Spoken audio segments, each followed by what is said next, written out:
नमस्कार दोस्तों, एक बार फिर मैं हाजिर हूँ राजेश। आज का हमारा टॉपिक है अधिगम, जिसे हिंदी में कहते हैं सीखना, इंग्लिश में लर्निंग। चाइल्ड डेवलपमेंट के अंतर्गत ये आता है। तो पहला बिंदु है अधिगम अनुभव द्वारा व्यवहार में परिवर्तन लाने की प्रक्रिया है। शिक्षा मनोविज्ञान में अधिगम सर्वाधिक महत्वपूर्ण प्रकरण है। समस्त शैक्षिक प्रक्रिया अधिगम पर आधारित होती हैं। अधिगम एक जटिल प्रक्रिया और कठिन संप्रत्यय है। अधिगम संप्रत्यय दो शब्दों से मिलकर बना है, अधि और गम, जिसमें अधि उपसर्ग है और गम का अर्थ है जाना या प्राप्त करना।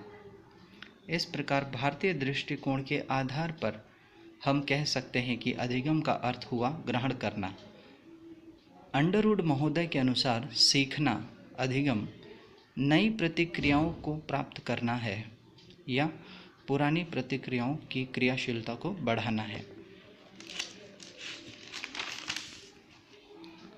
शिक्षाविदों और मनोवैज्ञानिकों ने अधिगम की अनेक परिभाषाएं दी हैं। इन परिभाषाओं में मुख्य इस प्रकार हैं। पहला, सारट्रेन, नॉर्थ स्ट्रेज तथा चैपमैन के अनुसार सीखना एक ऐसी प्रक्रिया है जिसके द्वारा अनुभूति या अभ्यास के फलस्वरूप व्यवहार में अपेक्षाकृत स्थायी परिवर्तन होता है। रिली तथा लेविस के अनुसार अभ्यास या अनुभूति से व्यवहार में धारण योग्य परिवर्तन को सीखना कहा जाता है। अनुभव और प्रशिक्षण के दौरान व्यवहार में परिवर्तन सीखना कहलाता है। व्यवहार के अर्जन में प्रगति करने की प्रक्रिया सीखना है। सीखना अनुभव द्वारा पहले से बनाए मूल व्यवहार में परिवर्तन कहलाता है या परिवर्तन होता है। ब्लेयर जोन्स तथा सिम्पसन के अनुसार कोई भी व्यवहार परिवर्तन जो प्राणी के अनुभव का प्रतिफल हो और जो उसे भावी परिस्थितियों का सामना नए तरीके से करने में सहायक हो, अधिगम कहलाता है। गिलफोर्ड महोदय के अनुसार व्यवहार के कारण व्यवहार में कोई भी परिवर्तन अधिगम है। आइए दोस्तों जानें अगले बिंदु पर अधिगम की विशेषताएं। अधिगम की विशेषताओं में सबसे पहला है, सीखना एक प्रक्रिया है जो जन्म से लेकर मृत्यु तक जीवन पर्यंत चलती रहती है। अधिगम एक मानसिक प्रक्रिया है जो अपने परिवेश और परिस्थितियों में समायोजन करती है। अधिगम से आशय उस ज्ञान से है जो यह बताता है कि बदली हुई परिस्थितियों में किसे क्या व्यवहार करना चाहिए। अधिगम औपचारिक और अनौपचारिक दोनों प्रकार की परिस्थितियों में दिखाई पड़ता है।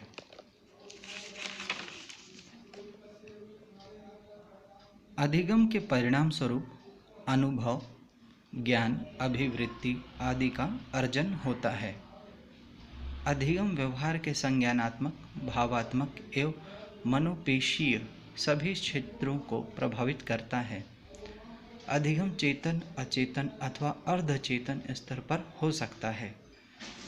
अधिगम एक आंतरिक प्रक्रिया है जो बाह्य व्यवहार परिवर्तन द्वारा जानी जा सकती है। मित्रों, अगले टॉपिक पर चलें। अधिगम की प्रक्रिया को प्रभावित करने वाले कारक, फैक्टर्स। अधिगम की प्रक्रिया में अनेक तत्वों का योग रहता है। पहला है आवश्यकताएं, नीड्स। आवश्यकताएं अधिगम की जननी होती हैं। दूसरा, अधिगम की इच्छा। अधिगम की आवश्यकता सीखने वाले व्यक्ति में इच्छा जागृत करती है। तीसरा, अभिप्रेरणा।